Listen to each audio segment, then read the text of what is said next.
In a bold move, the Soviet Republic of Lithuania tonight proclaimed itself an independent state, free from the Soviet Union. CBS News Moscow Bureau Chief Barry Peterson reports. This is what the Soviet Empire looks like as it begins to come apart.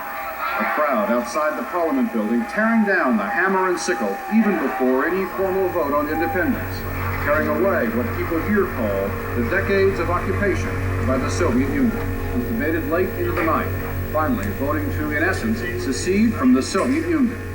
It's a decision that will turn the history of the Soviet Union upside down by changing Lithuania from one of 15 Soviet republics to the world's newest sovereign nation. They voted not to elect the head of the party to head the government, and instead were soft-spoken music professor Thomas Landsberg and the pro-independence movement organized and engineered Lithuanian freedom. He appeals for help from the United States and President Bush. What do you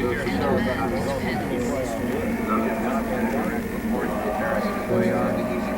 Soviet leader was invited to attend, but stayed away. What he said at the airport. And the tide of change against a complete break with the Soviet Union. Lithuanian director and artist Jonas Mekas used his video camera to film the newscast and TV footage aired in the US from 89 to 91, recording how America experienced the collapse of its rival.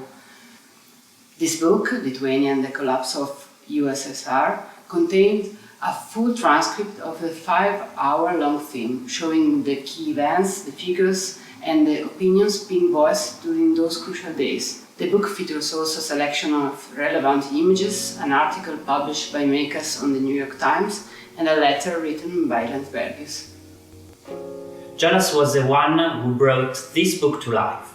In 2018, in a sunny winter days in Paris, he came out with a small leaflet with a long list of names and said, "These are like characters in a tragedy. It was the tragedy of the people of Lithuania fighting for their independence. It was the tragedy of the USSR collapsing. It was the tragedy of a displaced person, Jonas Mekas, who, like Ulysses, was forced to leave his own Ithaca in 1949, to never come back." They waved the flag of Lithuania and told Gorbachev, hands off Lithuania. Lithuania became part of American life. For some months, for 1 year, for 2 years, as Jonas took it into his evidence, into his camera. Jonas comes as a reminder and does present us all, Lithuania, as a reminder. Lithuania is a little reminder of very great things.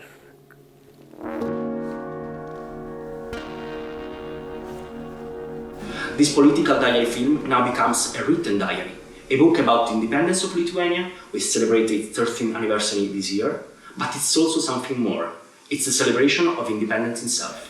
But many here feel about the result of the declaration. We have not yet a direct report from Paris to Bayard, and there is a report. It's not exactly resistance. What happened in Lithuania in 1990, 89, I think the people created, they ignored the Soviet system and they started their own system and ignored completely. So it's not the same as when the independent filmmakers in the 60s started their own film distribution. That if Hollywood, if commercial filmmakers do not like our films and they do not want to distribute them, we will create an alternative distribution center, filmmakers cooperative, and we'll ignore them and we'll go our own way.